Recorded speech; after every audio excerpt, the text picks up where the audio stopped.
It's Thursday, August 12, 2021. Roland Martin is off today. I'm your special guest host for Raji Muhammad, and here's what we got coming up on Roland Martin Unfiltered.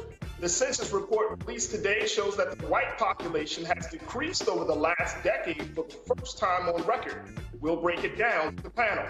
Congresswoman Eleanor Holmes Norton, the family of Representative John Lewis, and a coalition of activists delivered a petition to the Biden administration calling for an end to the filibuster. In Texas, after a 15-hour filibuster by Senator Carol Alvarado, the Texas State Senate still passed their voter suppression bill. Warrants have been issued for the arrest of the legislators who fled the state to avoid voting. Before leaving for recess, the Senate passes Arkansas Senator Tom Cotton's amendment to prohibit federal funds from promoting critical race theories in K-12 schools. And our conversations about critical race theory being fueled by social media. We'll talk about a new study that says yes. A group of young people say, why not divest in policing and invest in students? We'll talk to one of them about how they believe it can be done successfully. It's time to bring the funk. Let's get ready to rock and roll on Roland Martin Unfiltered. Let's go. He's got it. Whatever the miss, he's on it. Whatever it is, he's got the scoop, the fact, the find. And when it breaks, he's right on time and it's rolling. Best believe he's knowing. Putting it down from sports to news to politics. With entertainment just for kicks, he's rolling. It's on go, go, roll, y'all. It's Roland Martin, yeah. Rolling with Roland now.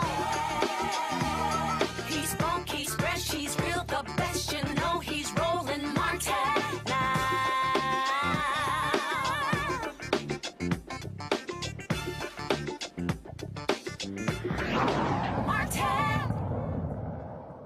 Welcome back to Roland Martin Unfiltered. I'm your special guest host for Raji Muhammad. Tonight, folks, we want to start off the conversation talking about the census data report that was just released earlier today, to talk about the implications of the data and what should we expect as folks are in the scramble to use that data to create new forms of political power. Now, joining us on our panel tonight is Reese Colbert, who serves as the founder of Black Women Views, Dr. Greg Carr, chair of the Department of Afro-American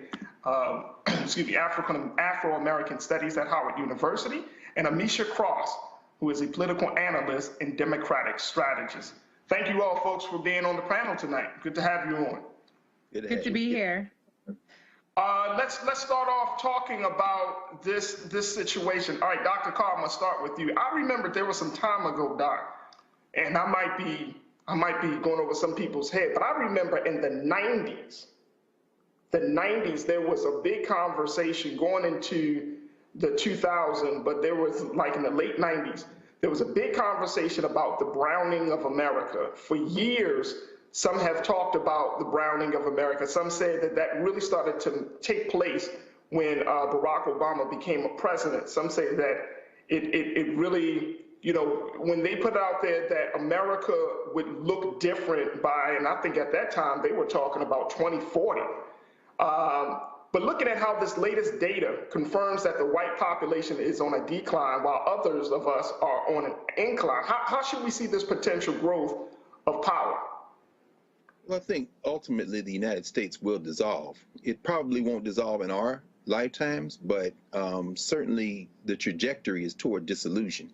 Because we're talking about a race-based settler state where white nationalism, white supremacy has been the foundation for the country. And as a result, the threat of being overwhelmed by non-whites is a running theme in American history. You can look back to the Constitutional Congress, look at Ben Franklin talking about it as early as the late 18th century, and then come forward to the really beginning of the 20th century. Latrobe Stoddard wrote a book called The Rising Tide of Color. This comes in maybe 40 years after the 1885 Chinese Exclusion Act, where they start worrying about the number of non-whites coming into the country. And at that time, non-whites was broad enough to include folks like the Italians, if you can remember. And then, of course, we have the Immigration and Naturalization Act of 1965, which is the first major piece of federal legislation that tries to close the door, or at least shut the door a little bit, on non-whiteness. So this has been a running theme in American history. Soon, white people will be the largest minority in the country. This country will be majority non-white. That doesn't mean that everybody in the non-white group is going to vote the same way, which brings us to the census.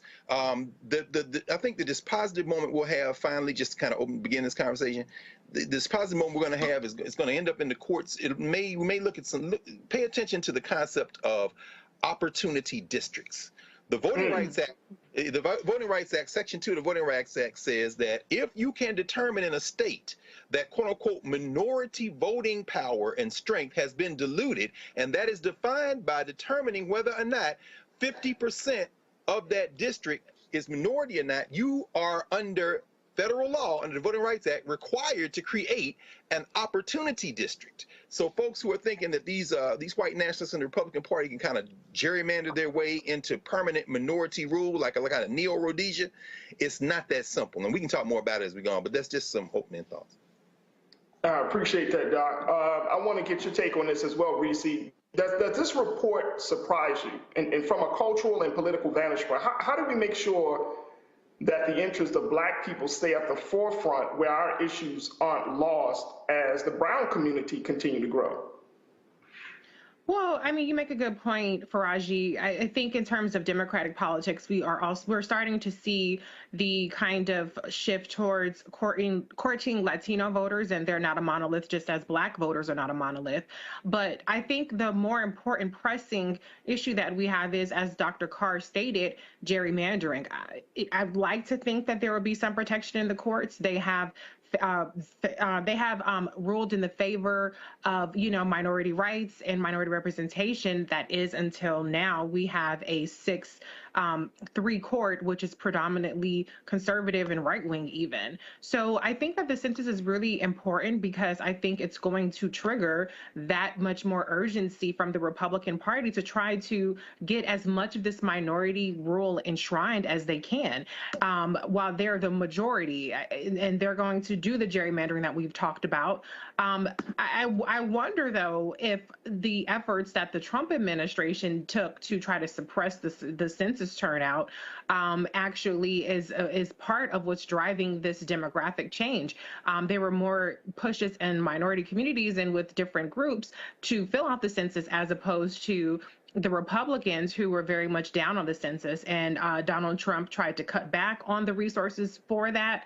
And that could be part of it, so it could be a data issue. But there's no doubt that this country is becoming more diverse.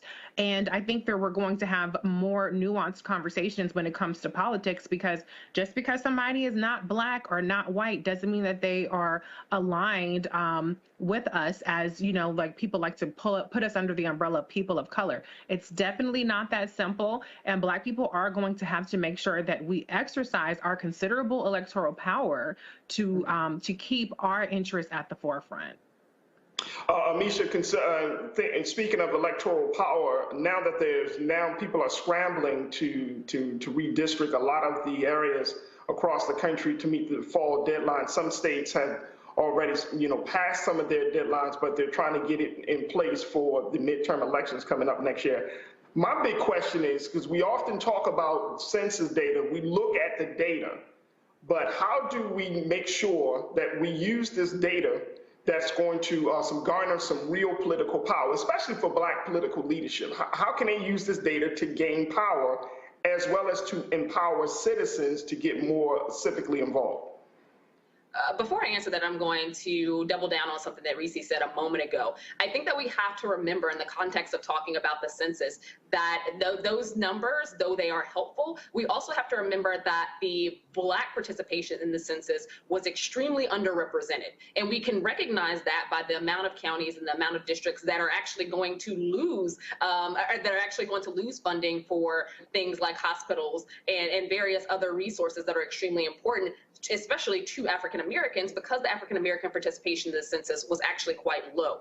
With that being said, I think that we have to look at the fact that the importance of consistently advocating for ourselves, the importance of consistently pushing for advancements in healthcare and healthcare equity, educational equity, housing equity. These are things that we have to do not only in census years, but also in midterm years and off election years, and ensuring that those who are in elected positions and elected capacity have their feet to the fire when it comes to not only promising us things on the campaign trail, but also getting those things done once they're actually in office. I think that one of the most tragic things about policy when it comes to the African American community is that the majority of people who look like those of us on this panel are looking towards the White House for solutions, and the White House only, and Congress only. We need to re-envision the understanding of state and local government power, because at the end of the day, the effects and the change that matter the most on a daily basis to the Black community specifically are going to be done at the state and local level. You want to see police reforms? Guess what? That happens from the mayor's office, that happens from city council. You can make that happen at your county government level as well. You want to see advancements in how education funding happens. Make sure that you know your state legislative bodies. There are so many things that we can do without a dependency on the Biden administration or Congress. And I think that once our population has a better grasp on how policy is made locally, we will see some things move a bit more swiftly, and we'll see advocacy at the local level. Because again, redistricting is happening, and it's not only happening in red states, it's happening across other states as well. Voter suppression is happening. It's not only happening in the South, it's happening in the North as well. There are so many things that should be not only flash in the pale instances or things that mainstream media focuses on, but also things that we focus on within our own communities. And as someone who is a native of Chicago, when I hear individuals say over and over again, voting rights is not something that matters to us, it's not affecting the state of Illinois, or it's not affecting Chicagoans, I would argue that you are 100% incorrect, because when one of us is hurt, all of us is hurt. And we have to align in fighting with our brothers and sisters across this country. Because as the census points out, and as we see with a lot of the rising people of color numbers, that's not us. Black people are not a large portion of that rising number. Actually, our numbers are dwindling.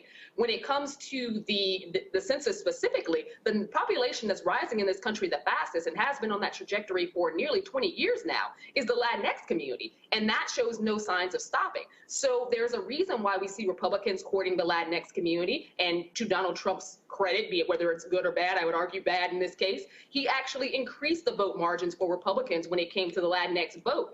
For Democrats, there's still this consistent push to try to figure out what the Latinx community wants. And again, to back up what Reese said a moment ago, because they are not a monolith, just like Black people are not a monolith, but I would argue that the Latinx community is a little bit different, because Black people do vote largely in lockstep in support for the Democratic Party. The Latinx community does not. And I think that because that vote is up for grabs, you're going to see both parties try to kowtow to the needs of the Latinx community. And unless the Black community rises up consistently, we're not going to see those same level of prioritization.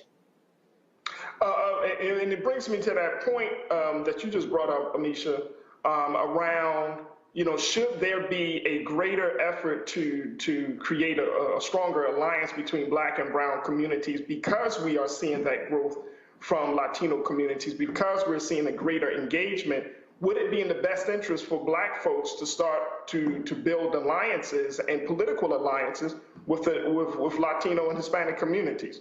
Reese, I'll start that question off with you. Absolutely. I think we should align with people on issues, specific issues where there are areas of mutual benefit.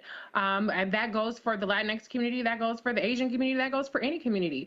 We have intersectionality because I would remind you that there are Black Latinos with a variety of different demographics. And so we should not be limited to just only thinking that we're all on our own and we need to get something that's only for Black people and nobody else, because that is not going to be a successful strategy. So when you look at areas like COVID, Black and Latino have higher rates of hospitalization and higher rates of mortality. And pretty much every facet of American life and where systemic racism plays, Black and Latino people are both demographics are impacted by these inequities. And so I think the challenge comes in the fact that, there isn't an overall appeal that you can make to all Latinos or Latinx people that would appeal to them just the same as it is when it comes to Black people. But yes, we are not enemies. We're natural allies just when you look at the data. And so I think it's time that we really start to form those partnerships. We have them in a lot of places, so it's not that it's not already happening, but I think we have to look at it as something that's not just a Latino issue or not just a Black issue, but an area of, an issue of, I know I said don't call us all people of color because we're not all the same, but realistically speaking, we're going to have to start making stronger alliances with people across different spectrums because, as Amisha pointed out, our numbers are dwindling. Last week, we had a discussion about how the fact that 1 in 420 Black people have been killed by COVID. And so the landscape isn't improving fast enough for us, for our mortality or for our health outcomes, for us to take for granted the partnerships that we need to form. But that does not have to be at our expense. I should add that. That does not mean that we have to take a back seat to anybody else's interests. It just means that we need to lock hands with people and different organizations and different demographics that have a shared mutual benefit that we can all benefit from. Dr. Carr, if we start taking such a big step of strengthening the alliances and really working to connect to the struggle of our brothers and sisters in the Latino community, this could really shake up not just politics. This could shake up economics. This could shape up education. I mean, I kind of think to a moment where Pat Buchanan, he talked about the death of the West. He wrote a book about the death of the West, and then he talks about the suicide of a superpower. But one of the key elements is that he started to see that white power was on the decline. So if we start taking those big, broad steps, I mean, we're fundamentally changing how America operates. Are we ready for that? And do we have the capacity to do that? I think a great deal of this conversation is reliant on numbers and demographics, and what our experiences have shown us really contradict the assumptions sometimes we make about the nature of what we have to do. First of all, the idea of alliances and political alliances is something that we have shown great strength on over the last century. Remember, African people aren't brought into the electoral process really robustly until the 20th century and really the second half of the 20th century. And the United States isn't a nation. I know we like to call it a nation, but by that I mean there is no common culture as such. There's a lot of myth making, a lot of mythology. But to reinforce something that Amisha said a minute ago in terms of dealing with state and local elections and paying attention, this census data does tell us that about 9% the metro areas in this country grew by 9%, and the top 10 cities in this country in terms of population for the first time in American history all have over 1 million people. New York City, where you see the Spanish-speaking community, the Puerto Ricans, Dominicans, and others, if you look at their voting trends, they're very consistent with people of African descent who speak English, who we call African Americans. To Reese's point, a lot of those people up there, including several members of the Congressional Black Caucus, would be considered Afro-Latinos. Now, that's very different than Texas, but if we're talking about Texas, are we talking about San Antonio? Are we talking about Dallas? Are we talking about Houston? Things begin to dissolve in terms of this data when you start looking very granular. And when you look at the labor coalition, and you look at the 1960s and 70s, whether it be migrant labor, Cesar Chavez and those, that was part of a very important and strong labor movement. But the attacks in this country have been on trying to forestall that coalition, not on us trying to make the coalition. We have sustained it. Look at the Rainbow Coalition work of Jesse Jackson and them. For that matter, come forward to the 1980s and 90s and look at some of this youth energy that built those kind of coalitions. The other thing, last thing I'll say is this, when you see who has lost seats and who's gained seats, so when you see Montana and Oregon and Colorado, New York City, New York losing seats, and then you see, Montana, Oregon, Colorado, North Carolina, and Florida gaining seats, it doesn't mean that that kind of coalition in North Carolina is going to look the same as it does in Florida. And remember, mass white-facing media drives this Florida conversation as if Puerto Ricans in Florida and Cubans in Florida are the same, and a lot of those Cubans in Florida are revenge-minded white Cubans in South Florida, and their own children don't vote with them. So again, it is important to engage in this coalition political building and not to forget that this isn't something we're starting, it's the continuation of something we've been doing for over a century. And that's the thing that these, it's being driven as if we're trying to, do something we haven't been doing. They're working to keep us apart, and they're going to fail. And that's the interesting part about it, Dr. Carr, because there are still some folks within our community that push back on this idea, that say, oh, no, we can't do, because they take our jobs. I've had conversations about this on my radio show. Folks are like, no, it's not happening. They're taking our jobs. They're doing this and they're doing that. The narrative around the struggle and the plight of the brown, the Latino community is a narrative based upon being a threat to Black progress. And I think that that's something that we really have to have some deeper conversations about to ensure that we can gain the type of power, and like you said, Dr. Carr and Reese, to in the long run, that there is some greater strides that are being made. Amisha, what's your take? No, I think that that's absolutely correct. And I like Dr. Carr's breakdown specifically of the different demographics that actually come to play when we're talking about the Latinx community, because Florida and Texas are very diverse in their Latinx community, as well as the origins of those Latinx voters, as well as the ages. What is known is that younger Latinx voters tend to be a lot more liberal, a lot more progressive than their parents. It is what it is. With that, I would also argue that this unification that was brought up not only, in this conversation, but also through organizations like the Rainbow Push Coalition. This is something that a lot of civil rights leaders have been working on for a very long time. It hurts me to a certain extent, to a great extent, that we've seen this discussion that started in the conservative, alt-right, stratosphere about basically Latinos taking jobs, that is now kind of broken into the African-American talk speak as well, largely because when white people decide that they want to divide and conquer, they are excellent at the messaging strategies to do so. They have been talking about this for generations now. And at this point, noticing that their own population is dwindling, that they are not going to be the majority, that originally this was predicted to happen in late 2040, possibly 2050. Now we're seeing it expedited. We're looking at 2022, 2025, that you're going to see a lot of these things happen and happen at a more hyper intense rate. I think that the push to talk about and to continue to distance themselves, as well as to push African Americans to distance ourselves from the Latino population, only benefits white people. That is done purposely, because if you were to join these two groups who have largely a lot of the same issues when it comes to education failures, when it comes to failures of our environmental system, when it comes to failures of our hospital system, when it comes to failures in equity, these are things that are shared by both African Americans and those from various Latinx backgrounds. If you were to combine and to join together and to have those conversations and to link up in advocacy and pushing for reforms and change, then that would be one powerful and unstoppable group. And I think that what we're seeing amongst very strategic white people, is that in understanding that that is exactly what it is. They do not want that coalition to happen. They have fought very hard to make it never happen.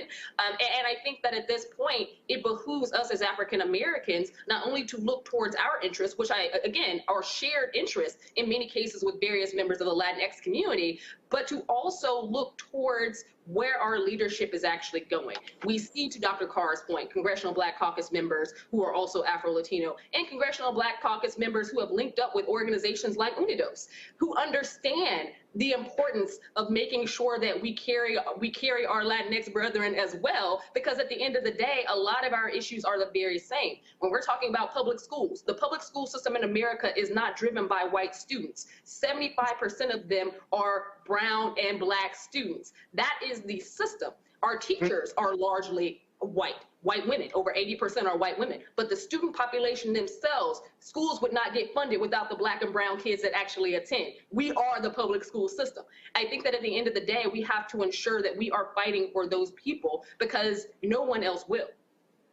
And where does the next generation fit in on this? I mean, because you mentioned, Amisha, that like Dr. Carr and Reese, that there is a shift in attitudes from Latino youth, as well as I would even go as far as to say some even Black youth. So where does the next generation fit into this? How do we use this information to empower the next generation? Well, I think part of that is to move beyond. Right now, we see a lot of activism, hashtag activism. We see activism when it comes to advocacy in the streets. I think that it behooves us, everyone on this panel, as well as those within the listening audience, to teach some of our younger population. I mean, I'm a millennial, but I consider myself old at this point. This next generation is doing some excellent things. We have to teach them how not only to organize in a social media platform or to organize in the streets, but also how to understand policy, also understand the levers of government and how to utilize their voices in that way. Because right now, they've got the internet covered. They've got TikTok covered. They've got the streets covered.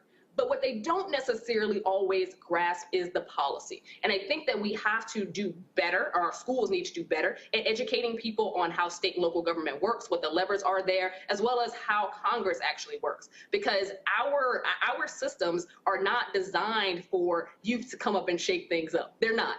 Mainstream media loves to see young people in the street. What they don't love to see young people doing is actually writing, understanding, and negotiating policy. And once we get our younger generation to that level, they will be unstoppable. Reese, what's your take on that? I completely agree with Amisha. I think, what we've seen over and over again, every election, there's going to be a surge of youth turnout, right? Oh, this is the candidate that's going to energize the youth vote, and it's going to be record-breaking. And it doesn't necessarily materialize to the proportion that it could to be exponentially more impactful. And so I think, to Amisha's point, we have to find a way to engage with them into turning protests and activism into political votes. I mean, the reality is that is the mechanism through which change happens in this country on just a mechanical and administrative level. It happens through elected officials. And so I think it's very important to engage on that level. But another point I wanted to bring up was to your point, Faraji, about, some of the divisions that have been sown between the different groups within this country. I think one of the things we've seen, and I have an op-ed out today in the Griot about disinformation campaigns targeting the Black community. It's not specifically on this topic, but one of the things that we've seen is we've seen the pop-up of groups online, particularly Black groups that have very xenophobic attitudes. I won't name check them because I ain't trying to invite the bots and all the craziness, but what I will say is that there are very xenophobic, bigoted groups that are purportedly are presenting themselves as trying to advocate specifically for the Black community, but they're actually encouraging people to not vote. They're encouraging people to, sit out the electoral process, which is by default, obviously not advocating for us, because if we don't vote, we don't have a voice. We are giving our action to somebody else. So, but part of that xenophobic tint is to convince Black people that if it's not happening for us alone, then it's not worth supporting. And we know that's not true. And we know that it's going to be incredibly difficult to ever get anything that is only and specifically for Black people. Just like as people want to name check the Asian American, so-called anti-Asian American hate bill, which was not actually specifically only to Asians. It was something that actually benefits the number one victims of hate crimes, which are unfortunately Black people. So I think that we have to realize that there are forces, sometimes from within our community, sometimes infiltrating our community, that want to see us divided and try to tackle some of those attitudes, because we do have shared economic interests. As Amisha said, it's going to take, the economic engine is going to change through alliance. And as Dr. Carr, pointed out, this is something we have been working together for. I'd also name check the Poor People's Campaign, the great work that the great Reverend Dr. Barber does to try to get people to see, see on an economic level how we all have shared interests. I'm not a fan of the race, not class argument. That's not the argument that he makes, but I think that's something that we need to realize. We can all come out ahead together on specific issues, and issues where we don't agree. Hey, we got to march to our own drum, the beat of our own drum, and do our own thing. But there are a lot of areas that we need to be linking hands with. But the last thing I'll say is one of the things that I was very angry about was the fact that that VP Kamala Harris was not replaced with the Black woman. And there was arguments that Gavin Newsom made, or that people were making, oh, well, the Latino vote is significant in California, and, they deserve representation, as if leaving Black women with zero Senate representation was acceptable, and that a Latino senator, a male senator, when there are already several of them in the Senate, is an acceptable substitute for Black women specifically being there. So I do not mean by any means to suggest that other folks being in these roles are a substitute. As we've talked about local and state representation, they're not a substitute for us. They can be allies with us, but we still absolutely need to make sure that we are running for these positions, that we're voting for our candidates. We're not buying into the electability arguments that white is right, and that we're keeping our interests at the forefront. Dr. Carr, I want to get your final take on that part of, as you're a professor, you're talking to young people, you see the next generation in the spaces. What do you tell them when information like this is put out there? What do you say to empower them? Ignore white frameworks. That's why I went into Africana studies. You've got to ignore white frameworks. Don't turn that noise down. Turn it off. Turn it absolutely. Turn it off. They do not share our interest if they are still placing whiteness at the center of all of their logics. Understand that they're roughly speaking, this census will note there'll be about 330 million people in the United States right now. That's up 20 million from 10 years ago. So it isn't, the percentage of people of African descent who are seen as people of African descent first hasn't changed, but the numbers have grown, meaning that our population is growing too. It's just not growing in terms of percentage. And note the changes in the census over the last several decades, where they've tried to disaggregate by allowing people to check more than one box. In other words, part of the politics of the census is trying to contain non-whiteness. So if you speak Spanish, you see, Hispanic doesn't mean anything. Understand that if this was a mathematical equation, we would be Anglos, Latinos and Anglos. Those who speak English first are Anglos. Now, does that mean we're Black, white? So when you say Latino, you're really not saying anything. But that having been said, listen to young people. You want to look at some young people? Let's look at somebody like Jasmine Camacho Quinn. Jasmine Camacho Quinn won an Olympic gold medal last week for Puerto Rico.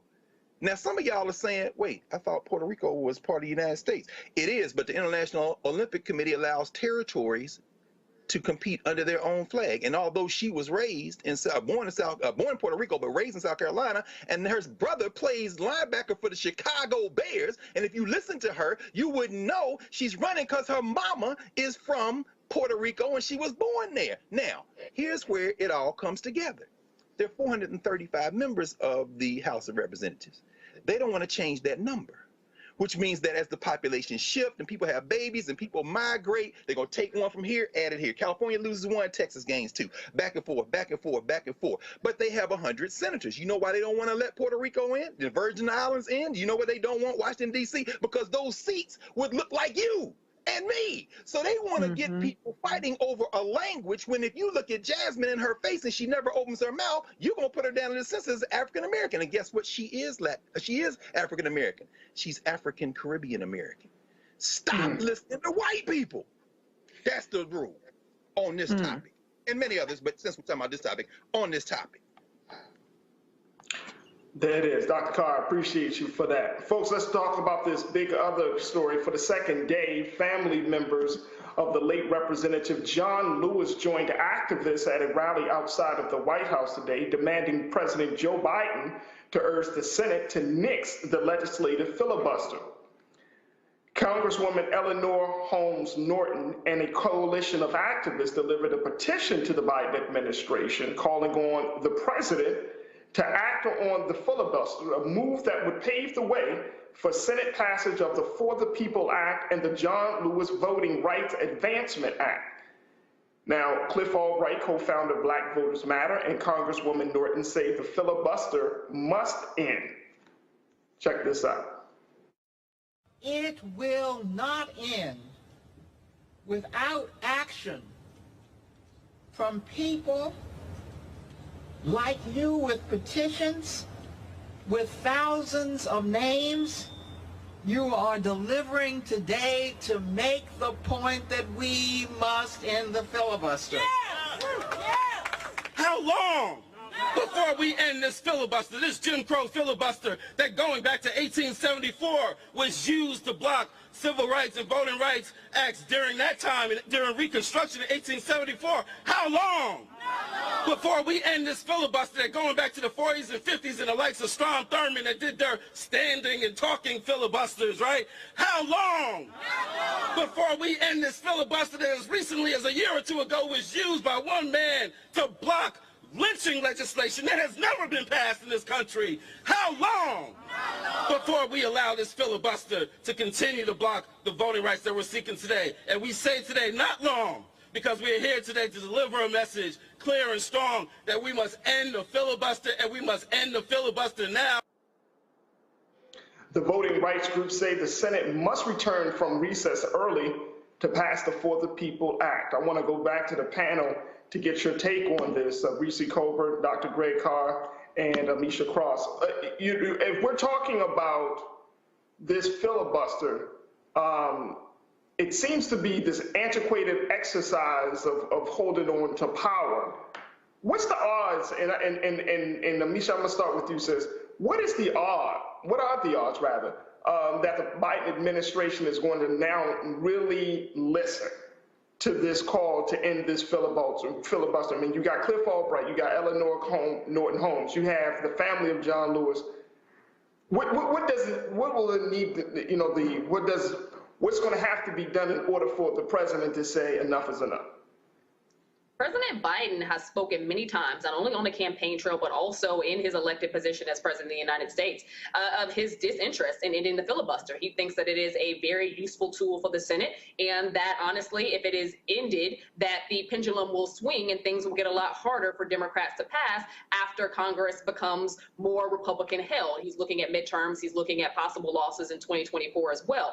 I think that the civil rights leaders, the advocates that we've heard from thus far, are spot on. There is no movement in terms of voting rights as long as the filibuster is in place. I think that Joe Biden is just as wrong on this as he is on student loans. At the end of the day, this needs to end. If we do not move forward the John Lewis Voting Rights Act, if we do not move forward the For the People Act, all of the work that he is trying to do, everything that he said on the campaign trail, the equity lens that he was trying to design policy through, is for naught. Because without Black voters, without younger voters, without that diverse coalition being able to show up in the same way that they did in 2020, there is absolutely no way that this type of legislation will ever see the light of day. This is bigger than just this moment in history. Should these egregious voting rights bills continue to get passed across the country unchallenged, we are going to see a generation of people, possibly multiple generations of people, who do not have access to participate in our democracy. That totally upends our constitutional rights. And I think that Republicans are very strategic in the sense that they know that Joe Biden will have to have his self lit up before anything will change here. And I think that he's cast his favorability as well as, his winners to the spoils, particularly around this infrastructure package and this infrastructure deal and being able to work side by side with Republicans. There is no side by side work that is going to be done when it comes to voting rights, because unlike with the infrastructure package, where they can go back home and tout jobs and money that's given to states that they represent, they can't do that with voting rights. Voting rights, Republicans see as only benefiting people who will not vote for them. Republicans had a stronghold on the South because they designed a system where their people were going to be the ones who had the greatest access to the ballot.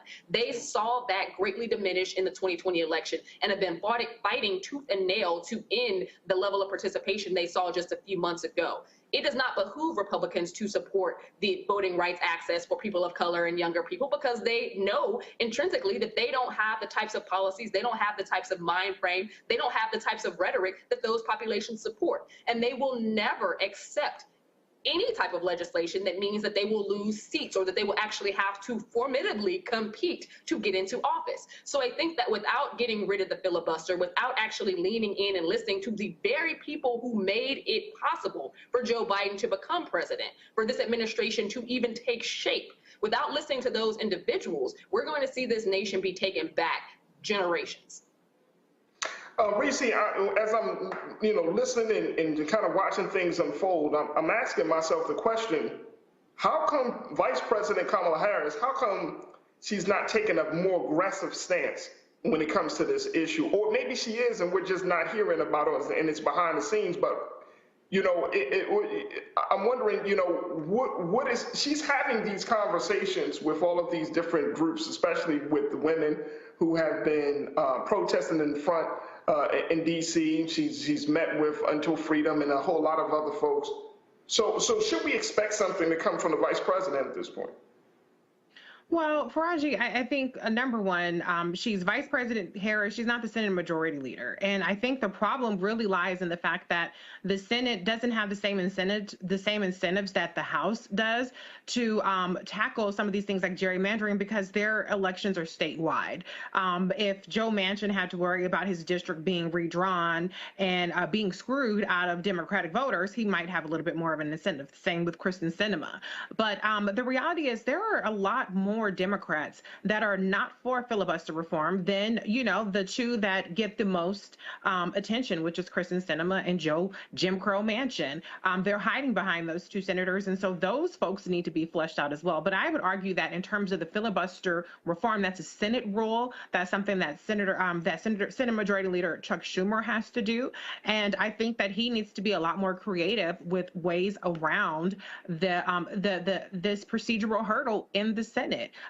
That's something that Harry Reid took a step on, and he did filibuster reform as it relates to the Supreme Court and other measures. Senate Majority Leader Chuck Schumer needs to do that as well. And I think that if they had the votes, you would see a lot more public posturing from the White House. I do agree with Amisha's point that President Joe Biden is really focused on this infrastructure package, and he is not willing to use any political capital on voting rights until he gets that done.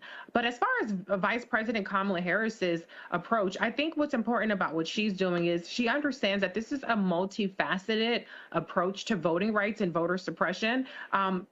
Even if these bills pass, they probably won't pass in their current iteration. They may not pass in time to actually override any of these bills that are getting passed at the state levels. And we have a very hostile judiciary in the Supreme Court, which is, again, had a blow to voting rights. And so what she's doing, her efforts in pulling together different advocates and different community organizations and different demographics, like the disability community, is that there are a lot of ways that we have to make sure that people are involved in the electoral process. So I think that's what she's doing. She's focusing her areas on executive power, on getting resources to these communities. And I do agree with Black Voters Matter. They've said this many times. It's not fair to put the burden on community organizers to do the heavy lifting that Congress is supposed to do.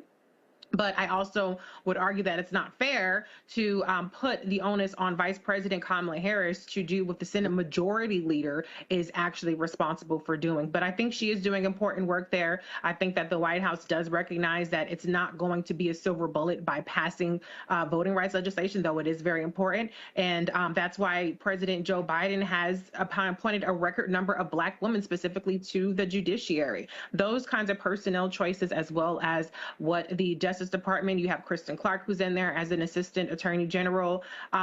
They will be forming lawsuits. So I think it's a multifaceted approach. And as much as I'm against the filibuster, I wonder whatever happened to filibuster reform in terms of the speaking filibuster is supposed to return. They've dropped all that. So I'm going to put the blame on Senate Majority Leader. He needs to be the one to step up to the plate and find out some kind of carve out or find out some kind of carrot to dangle in front of these Democratic senators to get them to get rid of it.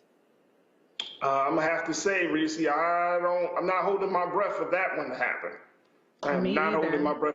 And that's why what Vice President Kamala Harris is doing is so important, because we cannot just wait and rely on belligerent senators who have said repeatedly, regardless of who's met with them. We've had Reverend Dr. Barber and the Poor People's Campaign has met with them. We've had so many civil rights organizations. We've had the Texas Democrats who are under threat, as you mentioned earlier, from being arrested for trying to protest these bills that they're passing in Texas. They've tried to appeal to Senator Joe Manchin, and he is not budging on this. And so I think that it would be irresponsible and naive of the Biden-Harris administration to rely simply on Congress, which has shown a very non-existent appetite to really fight the fire that needs to be done. And that's why Vice President Harris's work outside of Congress is really crucial. And I think we're going to see even more from her on what can be done with executive power. I definitely hope so. Speaking of Congress, critical race theory finally made it to the federal level before going on recess. The Senate voted 50-49 to pass Arkansas Senator Tom Cotton's amendment to prohibit federal funds from promoting critical race theory in K-12 schools. Quoting Martin Luther King Jr., Cotton said the concept is quote unquote un-American. Take a listen. Mr. President. Senator from Arkansas. Growing up, I was taught, as I suspect most of you were, that America is a great and noble nation, in large part because, as Lincoln put it, it's dedicated to the proposition that all men are created equal. In America, our rights have no color, our law and society should be colorblind, and as Dr. Martin Luther King said, we should not be judged by the color of our skin, but by the content of our character. Sadly, today, some want to replace our founding principles with an un-American ideology called critical race theory. They want to teach our children that America is not a good nation, but a racist nation. Those teachings are wrong, and our tax dollars should not support them. My amendment will ensure that federal funds aren't used to indoctrinate kids as young as pre-K to hate America. Our future depends on the next generation of kids loving America and loving each other as fellow citizens, no matter their race. I urge my colleagues to vote yes on the amendment. The issue about critical race theory has been most people aren't sure what it is, what it means, while mainly because of the misinformation that has been distributed in all platforms since it became a topic. To break down the critical race theory and disinformation distribution on Facebook and Twitter, we're joined by Shireen Mitchell, who is a social media analyst and diversity strategist. Shireen, thank you so much for joining us here on Roland Martin Unfiltered. We truly appreciate it. Thank you for having me. I appreciate having this conversation with you today. Absolutely. Can I just start off the conversation, Shireen, and say how I am disgusted that Senator Tom Cotton quotes Dr. King as a justification for America to not face its ugly demons. You know, when I heard that, and I just said to myself, he says un-American, that you're going to use Dr. King's words and just totally distort them about the content of our character, just take them really out of context. Because Dr. King was a man, as I've studied Dr. King, he was a man that really talked about racism in America, especially as it affects the poor, especially when it's talking about foreign policy. So his whole justification kind of blew me, to be honest with you, Shireen. But when you look at what the conversation is about CRT on social media, it really takes a whole nother level. It's like disinformation personified. What have you been seeing around this issue? Yeah, first of all, I want to concur with what you just said about the way in which they're using Martin Luther King's words. Actually, Bernice King herself had several tweets about the way in which her dad's, words are being misconstrued to talk about racism as if it was in the opposite frame. What they're talking about with critical race theory is to basically say that they don't want to have a conversation about race at all in this country and its impact on individuals who happen to be of different hues. And they're using his words in the complete opposite way. I totally agree with you with that. And I'll say also, one of the things that we've tracked in terms of some of these policies that some of these schools are trying to institute, including Tennessee, they don't want to tell Ruby Bridges' story. You know, Ruby was the young girl who had to go against a mob to go to school every day. And so as they're saying that they don't want young children to face this when they go to school from K to 12, they're not talking about Ruby at all. They're not talking about any children that look like Ruby. They're saying that Ruby and the likes of children like her, she was 6 years old, should endure racism, while children who are maybe participating in racism are not being held accountable at all at the exact same age, nor their parents. What we've seen in terms of these parents who've shown up as mobs at school boards trying to downplay critical race theory in the school systems, when what they're actually saying, it's not critical race theory. What they're saying is they don't want history taught. In Texas, for example, they are basically trying to remove the notion that the KKK was immoral. They're trying to remove Martin Luther King from the school curriculum. They're trying to remove a whole host of issues of what the history really was in America. And to be clear, that had nothing to do with critical race theory. The way that they're using it is different. And so what we did today is put out our report about how this is transitioned to actual legal action, school boards, legislation, which is what Cotton has done. It's all based on disinformation. It's all based on disinformation that has been led predominantly by conservative media and spread through Facebook and Twitter. And so what we've done is we've looked at this historically, looked at a whole year on Twitter. We went through around 40,000 pieces of content on Facebook. We've taken 10% of that content and tried to show a story about how this has happened, why it has happened, but most importantly, what content is being distributed and how often.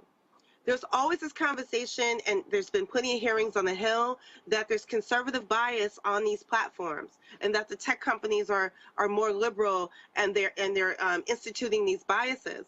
But what our data says is that that's not correct. Actually, the majority of the content being shared overwhelmingly is conservative content. It's the anti-CRT, it's the disinformation, and it's the it's targeting anti-racist, in any kind of anti-racist frames, any kind of diversity frames, any kind of discussion about race in this country. So how do you stop that from happening? I mean, Facebook and Twitter and these social media platforms, they have a problem that you and I already know with stopping everything from what we saw from the 2020 election to, even keeping our personal information, safe. So how do you uproot that level of disinformation about such an important situation, such an important issue like critical race theory? I think that we have to admit the fact that what has been happening is that the algorithms has been benefiting and amplifying the disinformation, and has been amplifying the conspiracy theorists, that has been amplifying predominantly white voices. I mean, that's what our data shows. Because when you look at the data that actually that comes from liberal media, or media that is or any content that's being shared by the Black community or Black scholars, very little content is distributed or shared. Like, basically from a Black content perspective, it's 2.8%. When it comes to how it gets shared, it's 0.9% in comparison to the conservative shares of this content. So that's why we took a look at this. We're trying to say it's more than just an accident that this is happening. It's that the systems of which these companies have built on, in terms of their algorithms and their amplifications, is allowing this to happen. And one of the ways that we can maybe counter this is to go back to saying, well, how are we elevating or maybe suppressing the voices that are trying to say a counter narrative to the disinformation. And from what we're seeing is that there's some steps that can be taken, but first these companies have to acknowledge that their algorithms are amplifying and weaponizing the disinformation for clicks and impressions and user base. So from the average user like you and me, should we be advocating to not have these conversations on social media? No, I don't think we should stop having the conversation. I just think that we need to be, we need to be talking about it more to counter the disinformation. We need to report. We need to also report more of that disinformation. But we also need to make sure that we are participating and sharing more of that content. But I will also say this, the media, i.e. the media who's supposed to help us counter that information, needs to be doing more as well. Because the content that's going out from even quote unquote left-leaning media, if you look at our report, we go through all the different media through a bias lens, a third-party bias lens that tells us which media is leaning which direction, whether it's left or right or center. We're noticing that the content that's being shared the most is mostly right-leaning. And if the media decides to talk about it, they're just amplifying the disinformation, giving profiles to people who are already spreading the disinformation, instead of giving profiles to people who are counting the critical race theory frames, telling the truth about what critical race theory is, telling the truth of what history is in the school systems. Those people are not being amplified. The media, by the way, isn't talking about it. We're doing this right now on Black media, but we need this on mainstream media as well, to have more of our voices to help amplify, to also be shared and distributed on these platforms as well. I want to bring back our panel to pose questions to you, Shireen.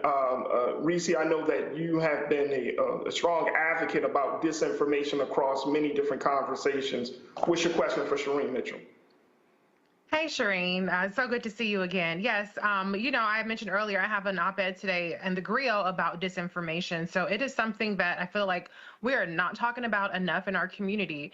Can you kind of explain some strategies, like, for instance, instead of retweeting, maybe screenshotting, and, you know, also explain how we interact with some of this inflammatory data, like, you know, the algorithms reward these people because they use what you interact with as a basis to show you even more of it. So even if you are disagreeing with it, it's not necessarily taking into account whether you approve or not. It's still going to push more of that data into your feed. So can you kind of just give the viewers a little bit more insight into how those algorithms reward this this inflammatory and disinformation activity?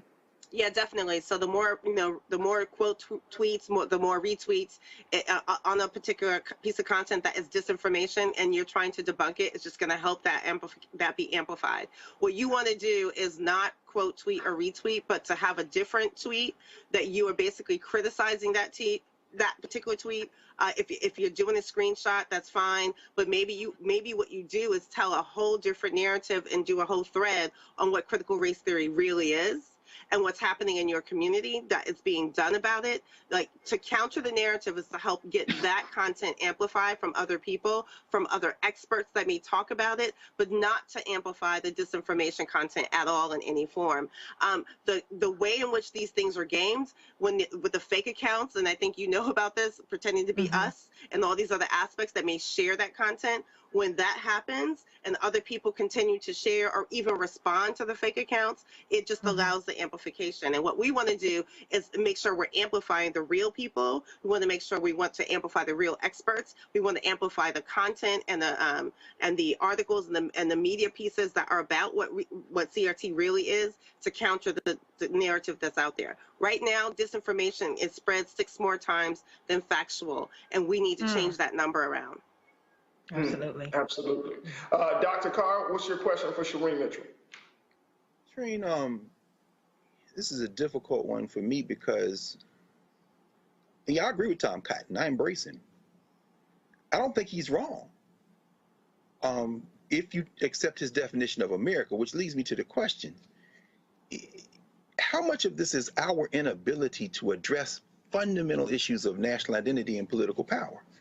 I mean, when you really stop to think, and having read the 1776 report and really done a deep dive and looked through, thematically, in my mind, there's no difference between the 1776 report and the 1619 project in terms of still placing American exceptionalism and this idea of this country, this perfectible experiment, at the core of our aspiration. Now, how much of this is our inability or unwillingness to grapple with the fact that the heart of critical race theory opposes everything these white nationalists stand for, and that they are fighting for their lives? Instead of trying to make appeals about logic and facts, this ain't about logic and facts. These white people are circling the wagons. How much of this is about our inability to have an honest conversation about this? Well, there's a lot to that. I mean, you're absolutely right. I mean, not only the honest conversation is it's like the fact that they don't want Ruby's book in schools. That means that they don't want to talk about what happened to Ruby. They don't want to talk about the mobs, right? We're having a conversation about the fact that we want to pretend. I've said this multiple times. As I hear people say, well, I didn't enslave your ancestors, right? That conversation comes up all the time, but your people did. And the truth is, right at this moment, you're still denying the racism that you participate in right now. That's what cancel culture is about. That's what wokeness, anti-wokeness is about. And in my opinion, anti-wokeness in the frameworks of it is saying anti-black anyway, because it's a black term. So we're basically saying that people in this moment don't want to be held accountable. So we know they don't want to be held accountable for the past of their own ancestors. And so because of that, we are systematically, and we have systematically been coming up with muzzle laws to make sure that we aren't telling those stories. And so we've already had a problem with even telling the true stories in our current history books. And now what they want to do is remove them entirely. Like when you see, states that are literally trying to take MLK out of the books, that just tells you they don't want to tell the history at all. And so what you are saying is that this country does not want to grapple at all with its history. No matter how many times someone says that, real history needs to be told, as if it's not being told now in proper ways. But they're also saying that we want real history. We don't want theories. But what they're doing is they're using the theory, the concept of critical race theory, which is looking at laws, the actual laws in this country that are racist laws, like sundown towns. Like they want to use laws right now to remove history. But if you think about it, critical race theory will be criticizing the fact that they wanted to remove that history. Exactly. And using the law to do it. Exactly. So we're in a cycle here that is very much about what you just said. I mean, Tom Cotton is really saying out loud, we should never have to rehash any of our history. We should not remember Tulsa. We should not remember slavery. We should not remember that even at this moment, some cities still have sundown towns. Right? That's right. That's what they're asking for at this point. And what we've been doing is saying we need to not one, talk about it, but two, get rid of those laws. That's right. Amisha?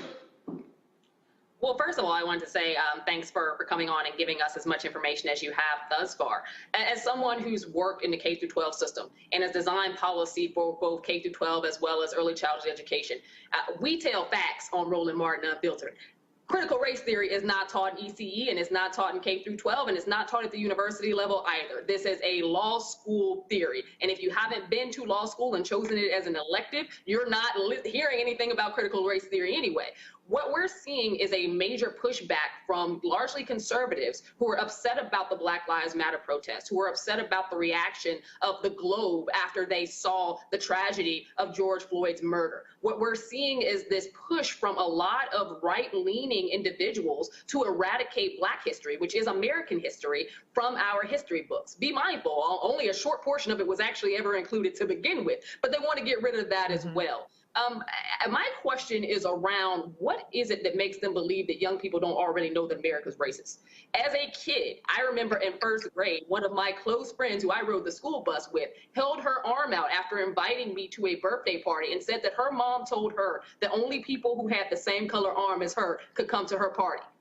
When we have people who say this and understand it in the first grade, you cannot tell me that these kids are totally in some mythical world where they don't see the differences between Black and white. Learning how we got there and why this persists is part of understanding who we are as America. Why is it that the right consistently acts as though teaching these things about our history and how we got here is somehow going to make you unpatriotic or is going to destroy this ideal of American greatness? It's around the guilt that they have about what they have done to people like us in this country and what they're telling their children. Because that child didn't put her arm out there to do that if her mother didn't tell her that's who could come to her party. And it's also the same argument that we're having. They're saying we don't want, you know, these 5 or 6 year olds to know anything about race, and we don't want to have that be a discussion, while those same parents are having that discussion at home with their children. They just don't want their children to get punished if they come to school repeating those words, right, on the school bus that you're talking about. Like, that's what they don't want. And they don't want to have curriculums in place that would make it possible for there to have children who can have some kind of recourse if it was to happen to them. Like what happened in Texas, as an example, was the video of the kids, you know, basically showing themselves saying the N-word. Those kids were being held to account, and that school, the parents came and took over that school board. That's what they're actually talking about. They're just using CRT as the umbrella of the justification to do so. We're not having the conversations that really need to be had. But what they are saying is that Black and brown children should experience racism as it's always been, and that their children should not be held accountable for any of their actions, and neither should they as parents teaching their kids that either. That's the truth. Well, Shireen, you know, it's going to be interesting to see how this continues to play out, especially now that the Senate has said that they're not going to provide that federal funding. So it's, you know, when we're seeing all of this disinformation on social media, you know, going back to something that you said, which I think is very important, is we have to use our voice, amplify our voice against the conservative view of history of America. And I'm a true advocate of this, Shireen. If this country wants to get better, it has to hold up the mirror to look at itself, to be the good, the bad, the ugly, take it all in. Otherwise, this denial, and going back to Dr. Carr's point, to always be in the space of American exceptionalism, that is going to be the Achilles heel of this country. This country is already on shaky ground, but that is going to be the Achilles heel, that if we get past, we don't see it past the quote unquote exceptionalism and say, oh no, we're great, and just be in a constant state of denial, we're going to do ourselves more harm than good. So I appreciate you coming on tonight, Shireen. What I will say is, just really quickly, the lie of American exceptionalism is the biggest American disinformation campaign we've ever had. That's right. That's right. That's right. And they're never gonna give it up. They give it up. They can't live without it. Oh, they gonna think about it. They'll never quit. Just ain't they stick. But anyway, enough Barry White. Shireen Mitchell, thank you so much for joining us tonight here on Roland Martin Unfiltered. We truly appreciate it. Thank you for having me again. Absolutely. Folks, we got to take a quick pause. When we come back, more conversation. So stay with us. It's Roland Martin Unfiltered.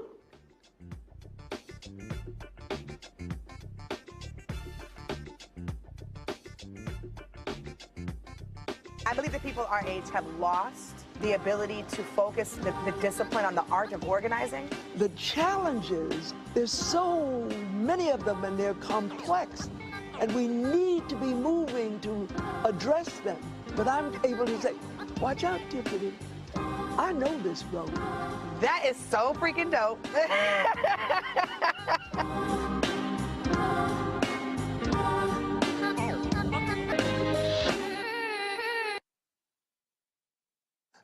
Ceek.com, we are partnering with them, of course. We appreciate their support right here on Roland Martin Unfiltered. Check out a couple of their products that you can take advantage of. And you're watching us on Ceek. What's going on? This Quavo Huncho. Right now you in the Huncho's world. Please let the music play.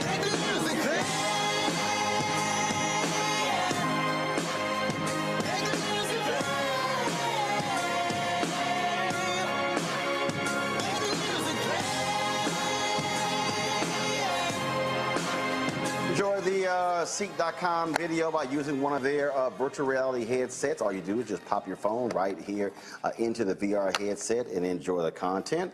You can also take advantage of their 360-degree headphones.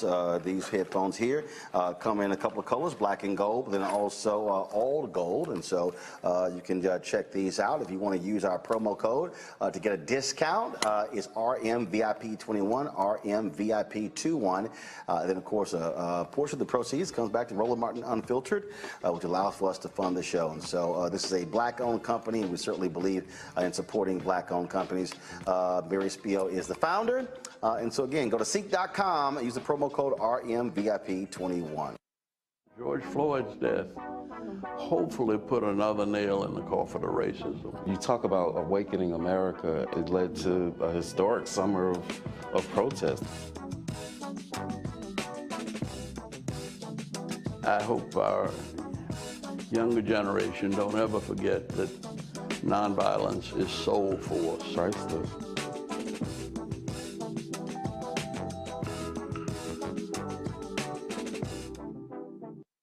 Y'all know who Roland Martin is. He got the ascot on, he do the news. It's fancy news. Keep it rolling. Right here. Rolling. Roland Martin. Right now. You are watching Roland Martin Unfiltered. I mean, could it be any other way? Really? It's Roland Martin.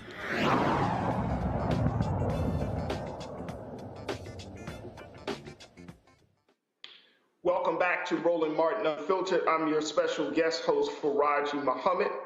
Folks, we want to talk about what's happening down in Georgia now, because we're finding out that there's continued to be some issues.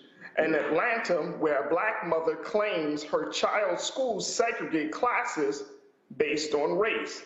Now, Kyla Posey, who filed a federal complaint against Mary Lynn Elementary School, Posey says that she was stunned to find out that the principal, Sharon Briscoe, who is also black, placed her daughter in an all-black class. Posey insisted that her child be placed in a class with white students, but Briscoe said the second grader would be isolated. A recorded conversation between Posey and an assistant principal confirmed separating the student by race was in fact Briscoe's idea. Now, this is a violation of Title IV of the Civil Rights Act of 1964. Atlanta Public Schools conducted a review of the allegations and found appropriate actions were taken, quote unquote. But Posey was not satisfied and filed a complaint with the U.S. Department of Education's Office of Civil Rights. Posey wants the principal and her administration removed from the school.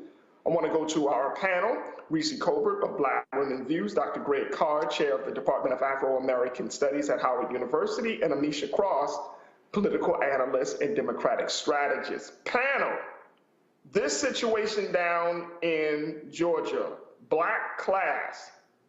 All right, I'm gonna throw this into you, Doc, because I feel like you might get us off on an interesting start. This mother was upset that her daughter was placed into an all-black class. Yeah. Okay, I'm holding my tongue. Number one, I don't know enough about this to speak intelligently about the specific circumstances. The questions I would want answered is, if she is not funding this federal court challenge, who is? Okay.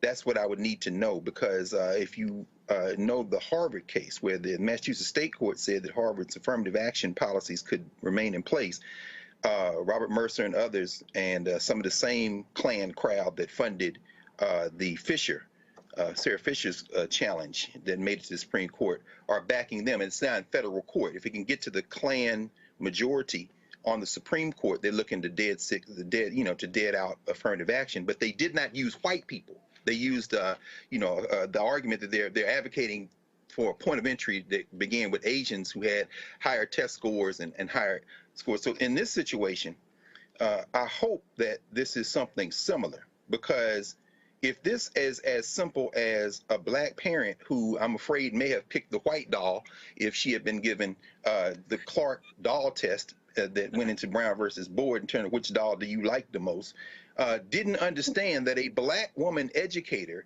is attempting to help her young black her young black child perhaps see someone black in front of the room. Because remember, there were a number of students, teachers who said, why don't I have access to all the teachers? Maybe there are only 2 black teachers. I want to know the race of the teacher in the classroom, because typically in those classrooms, you don't have teachers who look like the students. So maybe there was a black teacher, a black woman or a black man. And at that age, you want to see that. I'm afraid what we have here is a situation of what, I don't even have a phrase for it, but maybe we can call it terminal integration. In other words, you think you're advocating for your child, but you've misunderstood the fundamental purpose of these laws, which was to create space for us to have access to resources and to continue to develop ourselves as human beings, not to be given access to white people. You may be doing your child more harm than good, but I don't know enough about the circumstances. I just hope that she's not being put out there by some people who do understand what this is about, which is what? Control over public education, and making sure that you can never attack racism in this country in a way that addresses historical wrong, but you bring it forward in the words of John Roberts, the kind of Klan-adjacent Supreme Court Chief Justice, that the way you get rid of discrimination based on race in this country is to get rid of discrimination based on race in this country. You know what they call colorblind constitutionalism. That's something you would see in critical race theory, but as Amisha said, they don't teach it outside of law schools. So I just hope that lady, I don't know. Amisha, what's your take on this? Because even though the mom said that she wanted her daughter to be in a class with white students, and the principal was saying the second grader would be isolated. You just talked about the story of what you learned about racism as a girl in the first grade. I mean, does the principal have a case? Does the principal, making this decision saying, look, I think this is in your daughter's best interest to put in an all-black class? All-black class. I mean, is the principal wrong in making that decision? I don't think that the principal is wrong in making the decision. I do think, again, as somebody who's worked in education at the K through 12 level, that conversation should have happened with the parent before moving the child.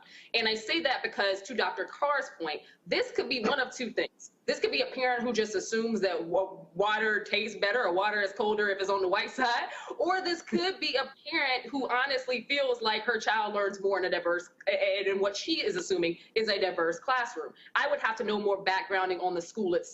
Is this a school that just has very few African Americans in general? What I do know is that schools across America have a whole lot of white teachers. Over 80% are white teachers. So for there to even be a black head of the classroom in the K through 12 level is exceptionally rare. As someone who had only 2 black teachers in K through 12, one of them was my own mama because I was homeschooled for a while. At the end of the day, I can say that it does make a difference having a black person lead the classroom, be it whether you're in an all-white classroom, which I was in outside of homeschooling. I was often the only white kid in my class, and trust and believe I am in accordance with that principle. There is no way you don't notice it. There is no way that you aren't treated differently. And I think that type of conversation needed to be had with that parent before moving that student. But I also think that we need to talk to black parents differently, because at the end of the day, there are a lot of black parents across this country who assume that if your kid is in a white class or your kid is in a class led by white people, that they are learning more than they are, or their education is going to be better than if they are in a classroom full of black kids. And I can say that that is flat out a lie. What we know is that there are significant resource differences between schools that house predominantly black kids and schools that house predominantly white kids. It is not an education deficit based on teaching. It is not an education deficit based on culture. It is a deficit based on the fact that we have a system that provides more funding, more assets to white schools, to suburban schools, than they do to African-American schools or schools that are largely in African-American communities.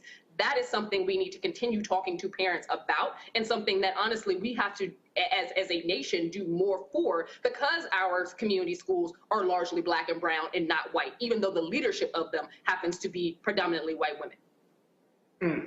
Absolutely, absolutely. Speaking of students, I want to bring up this other story, and we're going to be joined by another very special guest. The concept of defunding the police has turned into a controversial one, but it simply means reallocating funds away from the police department to other government agencies funded by the local municipality. Now today, the Advocates for Youth released its brand new report detailing what divestment from police and reinvestment in students should look like. Joining me now is Kenjo Kima, who serves as the Associate Director of Youth Organizing for Advocates for Youth. Kenjo, thank you so much for joining us, sis. Thank you so much for having me. I'm really excited to be here tonight.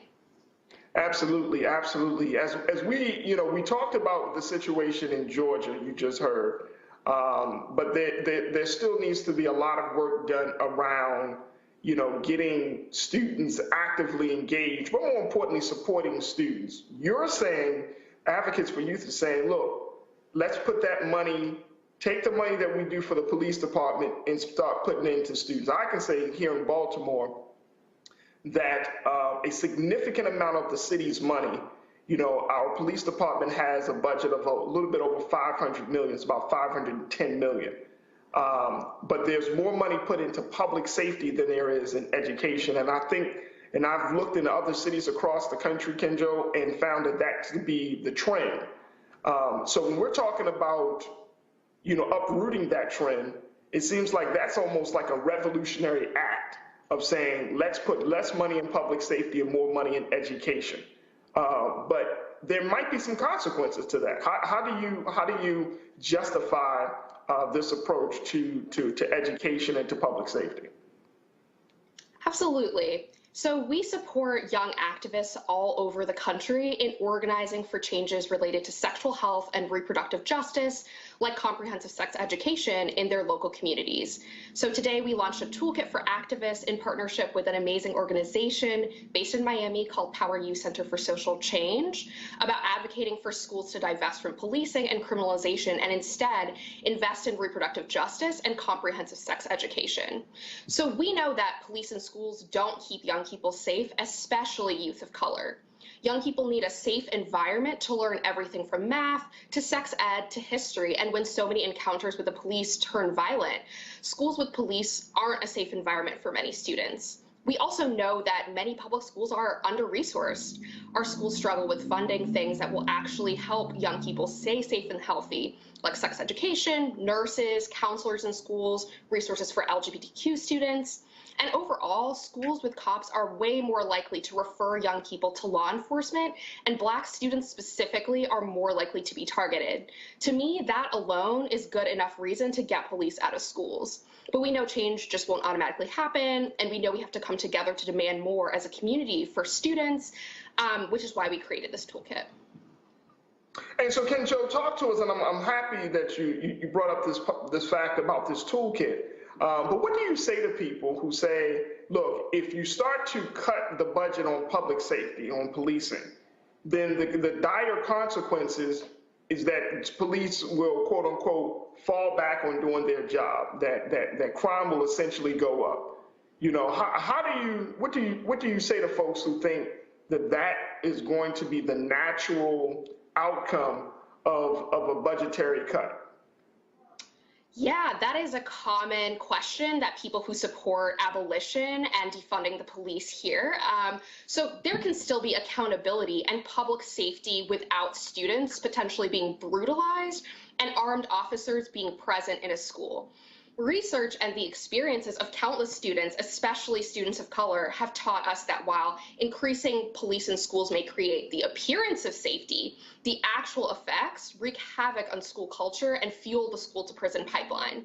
The ongoing criminalization of youth of color does not make them or their schools safer. Interactions with the criminal legal system often lead students to disengage or to drop out of school, both which increase the likelihood of incarceration in the future. Policing in schools, as you noted, siphons money away from essential services that make students safer and improve school climate, like teachers, counselors, sexual health education, and other intervention programs. So no one calling for the police to be defunded thinks that there should be no mechanisms for public safety. There are unarmed professionals, like counselors, trained to work with young people who can leverage the relationships they already have with students in schools to de-escalate tense situations and repair harm after violent ones. So is a recommendation from Advocates for Youth, is the recommendation that students learn about conflict resolution, that students become equipped with knowledge on how to resolve, heated situation. Is that a part of the recommendation from Advocates for Youth? I think a lot of it is about schools investing in restorative justice and investing in conflict resolution without using violence or force against students, especially students of color. So yes, of course, I think that, conflict resolution is a valuable tool for every person to have, but specifically administrators, teachers, other folks who work in schools should invest in learning more about practices like restorative justice instead of criminalization and throwing young people in cages. Absolutely. I want to bring our panel back into this conversation. Dr. Carr, I'm going to start with you, sir, for your question for Ken Jokima. Well, first of all, thank you for the work. This is Jokima. I would just ask, given the fact that this work is excellent for policymakers, for folks who are in positions, particularly state and local level, to do something about this, how do we get at the structural problem that all of this concept of policing is grounded in a fundamental anti-blackness that is not susceptible to logic or facts or aspirations to live in a better society, but is based on a deep visceral fear and hatred? How do we get at that underlying kind of core issue in your mind? That is a great question. A lot of this has to do with racism and anti-Blackness in society broadly, and as in schools, as you're pointing out. I think when advocating for your police to be removed from your local school district, there's a lot of things to consider. So the U.S. has the highest incarceration rate in the world, and policing students of color is a key component of the school-to-prison pipeline for Black young people and for other youth of color. Minor infractions in school often lead to students of color being removed from classrooms, being placed in juvenile and adult correction systems. And I think that, as you're pointing out, a lot of this is rooted in anti-Blackness. Black students face higher disciplinary rates, like higher suspension rates than white students. And I do think that, this work is about undoing racism within the school system as well. Absolutely. Thank you. Absolutely. Great question, Dr. Carr. Let me go to Amisha. Amisha, what's your question for Ms. Kenjo? Thanks so much for being here. I used to serve with the National Black Child Development Institute. And one of the reasons why I came to DC was literally to drive policy change around the school to prison pipeline and to get rid of SROs, to make sure that we decrease a lot of what we're seeing in terms of pushing out a lot of our young people, specifically those at all grade levels, but putting a special highlight on the youngest of those, our ECE babies. Our early child education babies are pushed out and literally walked out in handcuffs in 80% of cases. And I don't think that that's something that is acknowledged enough, that the school to prison pipeline starts with 3-year-olds, not 15 and 16-year-olds. It's bad at the high school level. It's extremely egregious at the ECE level. When we're talking about this and the riskiness or the dangerousness that white America happens to put on Black children when they adultize a lot of them for basically the exact same behavior that you see among white students. There are a lot of students who can't sit still. There are a lot of students who will talk while the teacher is talking. That's not something you need to call police in for, but that's something that we consistently see happen in these classrooms. What will it take for America to see that not only that this is a level of egregiousness for the exact same behavior, but to actually reduce some of this in our classrooms? Because I think that when most people think of cops being called in, they think that it's because of fights, they think that it's because of some type of violent action or guns or something brought in school campuses, and that is simply not the case. In many cases, we've seen kids get walked off in handcuffs because of an outfit they had on, because a teacher didn't like it. How are we going to be able to move past this narrative of risk and danger when it comes to African American students specifically, and the fact that it's extremely pervasive? I've worked with the National Black Child Development Institute in concert with the Department of Justice around trying to remove these types of policies, but we keep seeing them pop up in rural areas and urban areas across the country. That is a great question. So the reason we launched this toolkit is to support activists. So we support young activists in their local communities who want to make changes. And this toolkit, which you can find on our social media pages, sort of walks a student activist through the process of organizing for this change, right? Because as you noted, it's deeply rooted, right? Instead of having armed police in schools, schools could instead choose to adopt positive evidence-based approaches to school discipline, like restorative justice models. There's just ways to prevent harm and violence in schools without spending millions on school resource officers. I think about the fact that there's not as much investment in preventing violence by investing in students. For example, according to a report by the ACLU, around 10 million students are in schools with police but no social worker. Around 14 million students are in schools with police but no counselor, nurse, psychologist, or social worker. And I just want to note that, this might seem like a really radical idea, but there are cities starting to do this. For example, this last year, the Los Angeles Public Schools Board of Education approved a plan that cuts a third of its school police officers. They redirected some of the money towards climate coaches who will work to promote positive school culture and address implicit bias, racism at every secondary school. So I would say we should really focus on preventing harm and violence in schools without spending millions on school resource officers, and instead investing in students. We really hope that folks who are hearing this, who want to make this change in their local communities, download our toolkit and take action in their local community today, because there's so many things that young Black people specifically need in public schools that they're not getting right now. And it will take a mass movement to actually create change. Reese?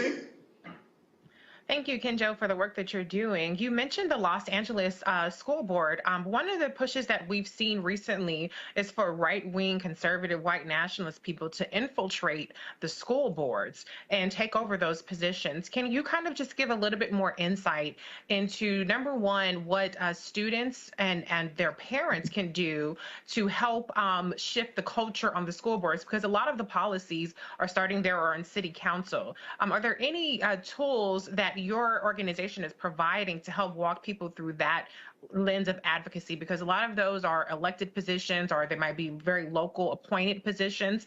And I think that that's a critical area that is really not being addressed right now.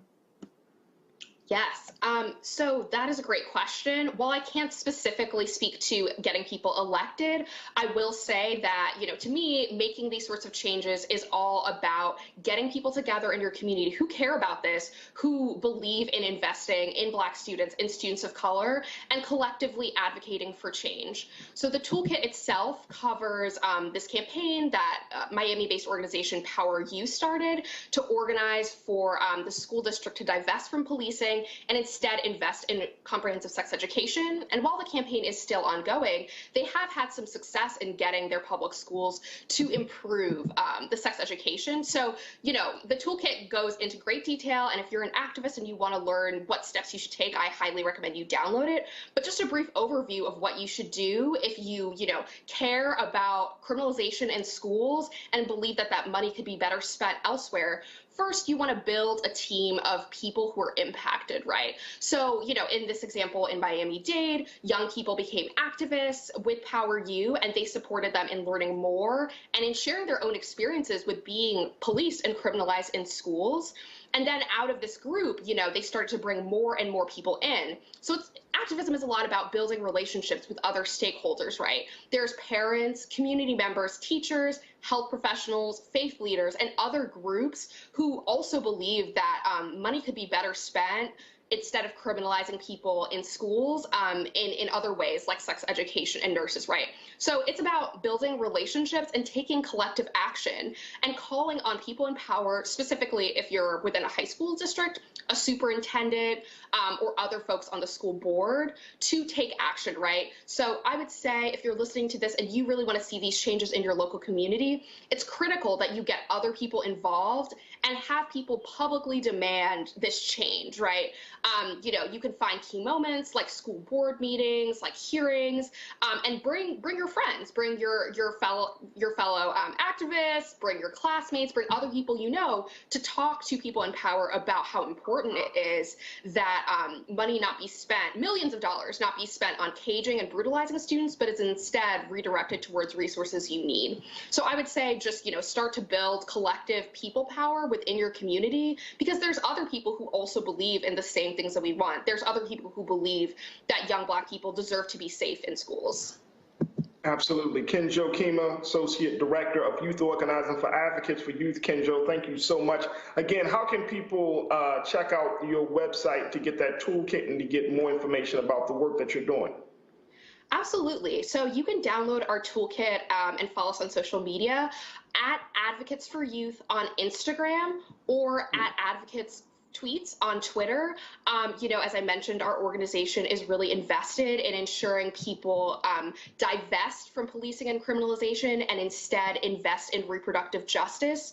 We know that many political issues are interconnected and that, every time we advocate for comprehensive sex education, for menstrual products, for contraceptives, people in power tell us there's no money. But we know that when they tell us they want to build a jail, when they want to throw young Black people in cages, no one ever questions where the money is, right? So if you're hearing this and you see these problems in your community and sort of the violence and criminalization that cities and school districts are invested in, I really encourage you to go to our social media page and download this toolkit to learn more, to take action.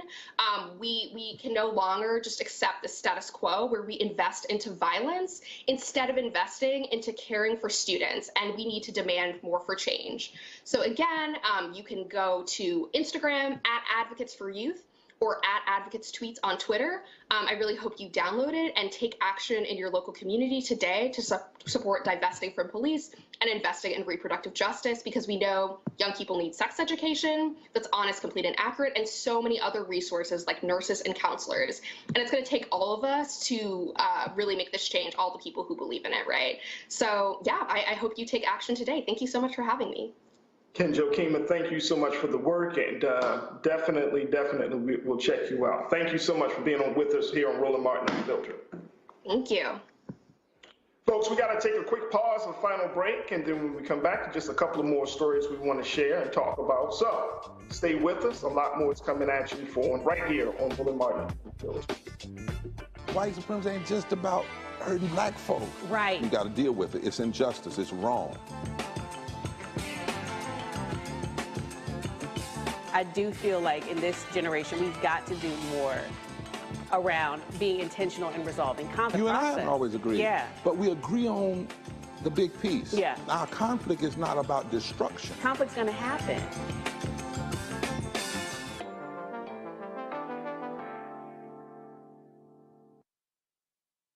Before Till's murder, we saw struggle for civil rights as something grown-ups did. I feel that the generations before us have offered a lot of instruction. Organizing is really one of the only things that gives me the sanity and makes me feel purposeful. When Emmett Till was murdered, yeah, that's what attracted our attention.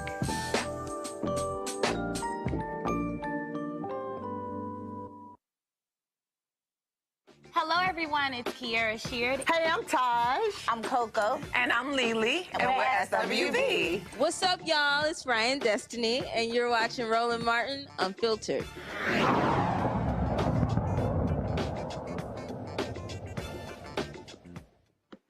R. Kelly, folks.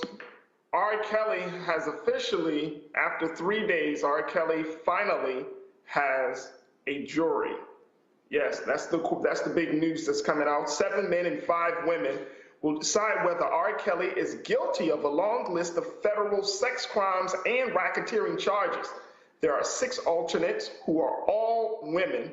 The jury's racial makeup is unknown. The jurors' identities will remain anonymous, and they will be partially sequestered. Now, opening statements are set for August 18th and will last about 4 weeks.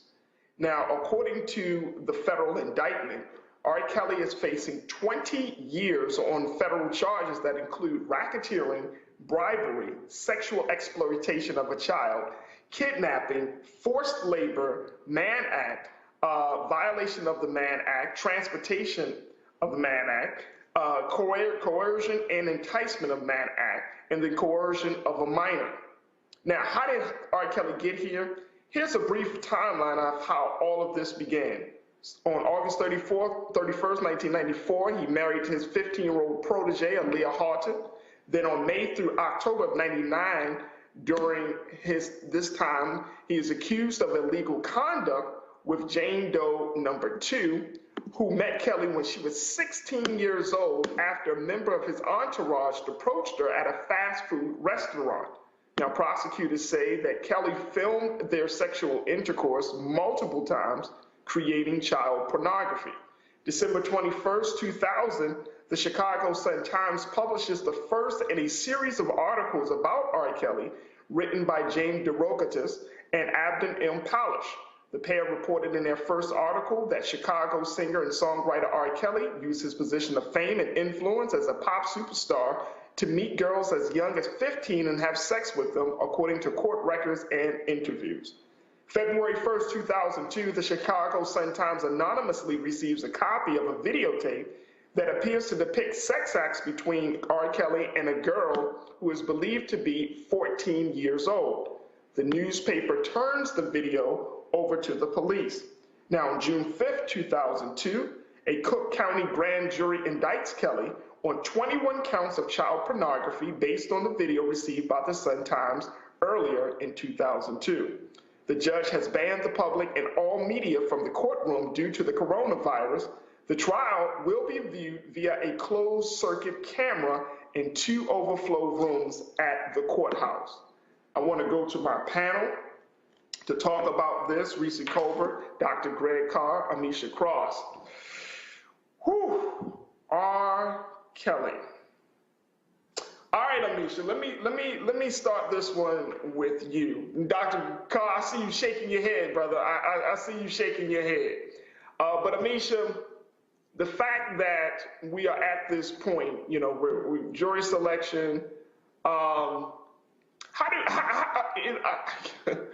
trying to make sense of it all, because this is years of abuse. This is a litany of charges. What do we do with this? I honestly thank Lifetime and the Surviving R. Kelly documentary. And I say that because as a native Chicagoan, as someone who literally worked at the school that R. Kelly used to prey on young people at. Again, he did this in the 90s up to the early 2000s. He would literally come to this school and wait for kids to get out. These were young teenagers. And then when he was banned by Chicago Public Schools from being on this campus, he went down the street to the McDonald's to catch those young kids at the McDonald's.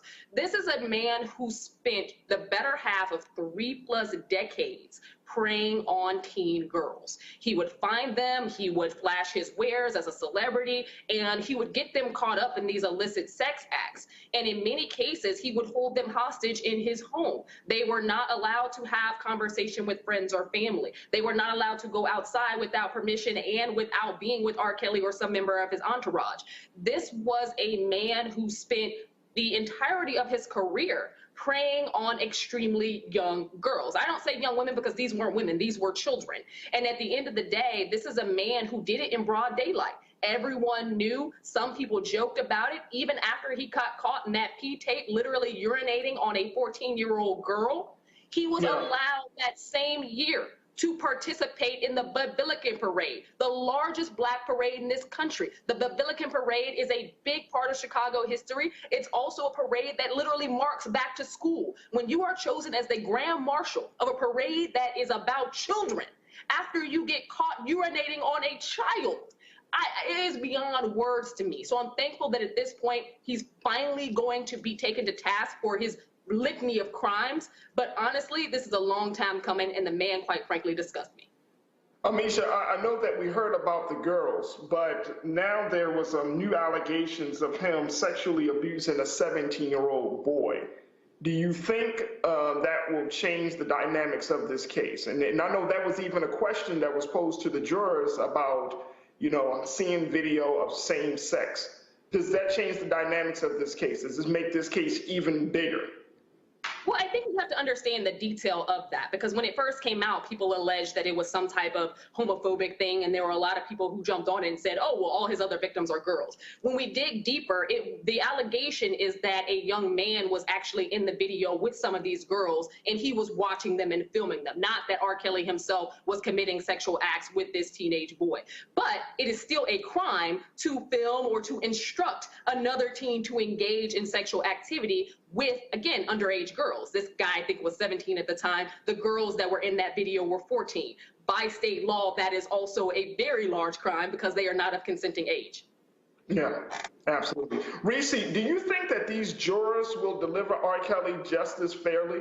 And given that his supporters will be allowed to attend outside the court, what's your take on that? Well, I mean, I served on jury duty before, and I feel like I was a very fair juror. That's why you're supposed to be judged by a jury of 12 of your peers.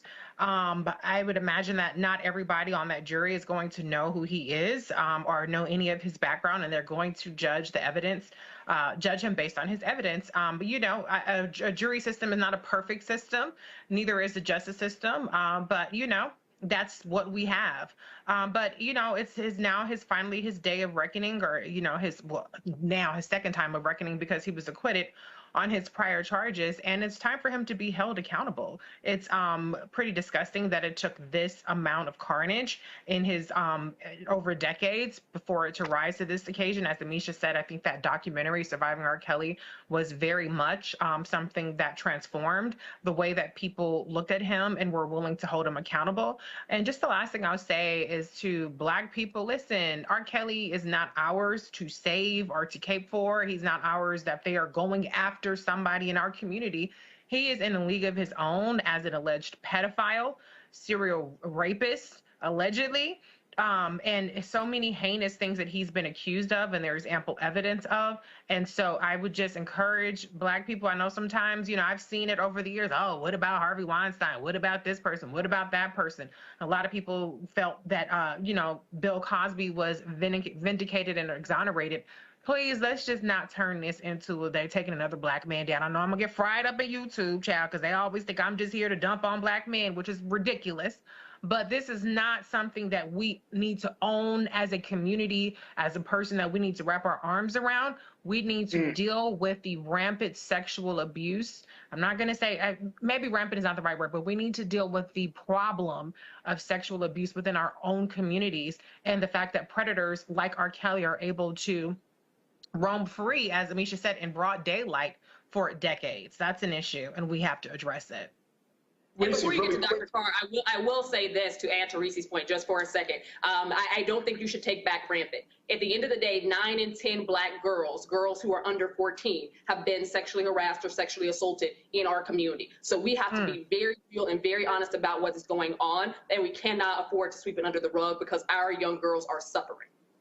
Thank you. And I was going to ask you very quickly, do you think that now that we're at this point and that his trial is going to be made public via media, does it force us to have a different conversation around sexual abuse and sexual, even older men, girls relationships? I mean, does it force us to have some different conversations at this point? Well, I see Dr. Carr, he's shaking his head, and I'm assuming he's probably going to say what I would say, which is I don't actually think so. I don't think that we're ready in our community to change the language and the way that we speak about how Black girls, to Amisha's point, are preyed on. They're called fast. They're overly sexualized, even from a very, very young age. And, they're kind of, portrayed as vixens and as the ones who are the predators instead of the ones that are being preyed upon. And so, no, I don't think that this particular case is going to change that. I think it's going to take a lot of soul searching within our community to decide that we're going to protect Black women and Black children. And it's not only Black girls that are victims of sexual abuse, it's also Black boys and Black men. So I unfortunately, I don't have any faith of us having that reckoning. Like I said, that reckoning didn't happen with any of these other high profile cases. And so I don't expect that that's going to be the case now. He's not at the point where he can make music to distract people. But I mean, even when you look at, and I'm not trying to compare whatsoever in terms of the scale of the crimes, but if you look at what's happened with the baby and some of the and Tory Lanez, who allegedly shot Megan Thee Stallion, and she was demonized, and she's a Grammy Award winning rapper, super famous, has a lot of fans, very beloved, and yet she was turned into the villain in this. And she still is villainized over her own assault. So no, in our community, we do not protect Black women. We do not protect Black children, boys and girls. And R. Kelly is not going to change that. But at a minimum, his victims hopefully will receive justice and vindication for the abuses that they've suffered. Dr. Carr, what's your take, sir? Reese just said, I agree. It's not going to change anything. I mean, I believe that, belief is the wrong word. Community doesn't exist along these artificial lines. There are some real gendered issues in terms of violence. There's some real gendered issues. But when you talk about the baby, I don't care whether it's the baby. I don't care whether it's Megan Thee Stallion. I don't care whether it was Cardi B allegedly drugging people. Not alleged. I guess she said she did. Anyway, my point is the idea of sex and violence is essential and central. And in terms of this changing the dialogue, yeah, I mean, being R. Kelly certainly brought these things, kind of to focus again and back. But, looking at the jury selection in Brooklyn, realizing that on that jury of 7 men and 5 women who they've sequestered now, we don't know much more about that, but I know in terms of the Batson challenges, lawyers will tell you about Batson challenges. A Batson challenge is when you say either the defense or the prosecutor struck someone from the jury pool based on race. And there were 3 Batson challenges, Batson versus Kentucky is the case, that the defense said that the prosecutor tried to get rid of 3 Black women out of the jury pool. And so then the judge has to ask the prosecutor or the defense why you did it. And in the case, the judge said, okay, that survives the Batson challenge. It's pretty weak because what the prosecution said, they asked them some questions. And the response was, one of the jurors said, prospective jurors, well, people, have their own ways and they can do what they want. Somebody else said, who was struck, well, they willingly went over there and chose to stay with him. Now, on the side of the prosecution, they accused the defense of trying to get rid of 7 people out of the jury pool who were white. And those survived Batson challenges as well. Now, where am I going with that? And this is the part where I say it's difficult to imagine where this is going to change. At the end of the day, class is going to play a role in this. Can this jury be hung? Is R. Kelly going to be convicted of any of these charges? If you put a gun in my head and said predict yes or no and you can only pick one, I'm going to go with no. Why? Because, to quote perhaps the most important in terms of making this very essential and putting it where we can get it, theoretical analysis of this, the great Huey Freeman in the Boondocks. Hey, what the hell is wrong with you people? Every famous Negro that gets arrested is not Nelson Mandela. Yes, the government conspires to put a lot of innocent Black men in jail on fallacious charges, but R. Kelly is not one of those men. We all know the Negro can sing, but what happened to standards? What happened to bare minimums? You a fan of R. Kelly? You want to help R. Kelly? Then get some counseling for R. Kelly. Introduce him to some older women. Hide his camcorder. But don't pretend like the man is a hero and stop the damn dancing. Act like you got some sense, people. And I have no hope. As long as we tangle up in this culture of violence, whether it be Hugh Hefner or Harvey Weinstein, whether it be Woody Allen or Cuomo, as long as we're in this society and as long as our young people go, I don't give a damn whether it's Lil Nas X or Megan Thee Stallion. I see what we dance to. And if one of them people on the jury, R. Kelly's going to walk free. Don't get mad in advance. Just understand where we are.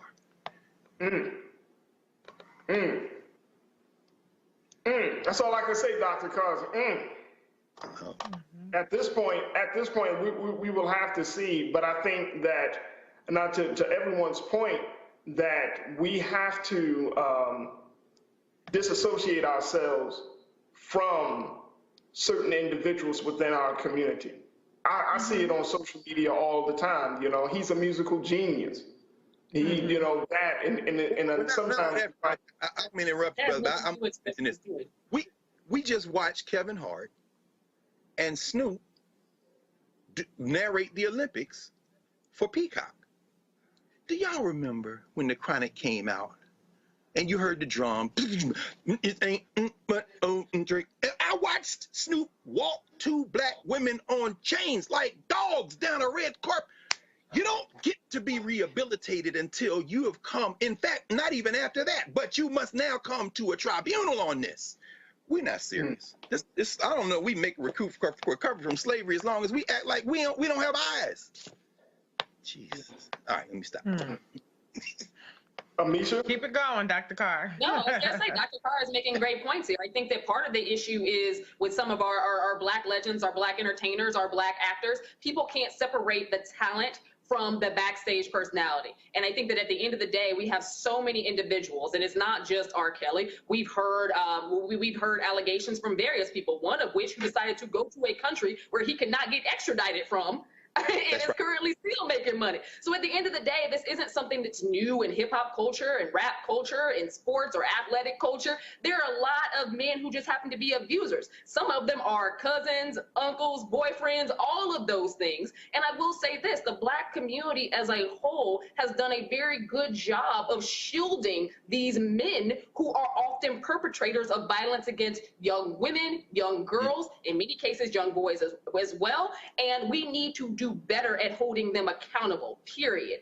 To Dr. Carr's point, I think that at the end of the day, there's just such a fierce push and protection of men who have been accused of things that they have not done. We've got a history of that. Typically, the accuser was a white woman. But in addition to that, there's also been a criminal justice system that has preyed on Black men. But guess what? There are also a whole bunch of damn Black men who prey on young Black girls and boys. And we need to make sure that we are putting those people under the jail. Because if they get away with one, they're going to keep going down that line and attacking other children and young women. We cannot allow that to happen, because way too many of our young kids have their lives destroyed and are going through trauma for the rest of their lives based on something that happened to them when they were in their youth. Yeah, absolutely. Absolutely. We're going to have to end it right there, but I want to thank each one of you for being with me tonight to talk about these stories. Reese Colbert of Black Women Views, Dr. Greg Carr, Chair, Department of the Afro-American Studies at Howard University, and Amisha Cross, Political Analyst and Democratic Strategist. Thank you so much, family, for joining us tonight. Good job. Thank you, brother. Folks, you know, if you enjoyed this conversation, then we want your support. As always, Roland Martin is the man behind the platform, and we cannot do this alone. We need your support. So make sure you do your part to support us here at Roland Martin Unfiltered. You can Cash App, you can use PayPal, Zelle, and Venmo, and just give something. Give something. Just any amount. You can do it monthly, you can do it one time, but make sure that you give something to continue to support this Black platform. And we want to make sure that we continue to talk about the stories and have the conversations that are unadulterated, unfiltered, and unapologetically Black. You can only find that here on Roland Martin Unfiltered. I'm Faraj Muhammad, sitting in for the big guy, Brother Roland Martin, and I thank you so much for your time with us tonight. Make sure you follow us on all social media platforms, and of course, make sure that folks know that we are bringing the funk each and every day here on Roland Martin Unfiltered. In the words of my big brother, Brother Roland, thank you for tuning in. Holla!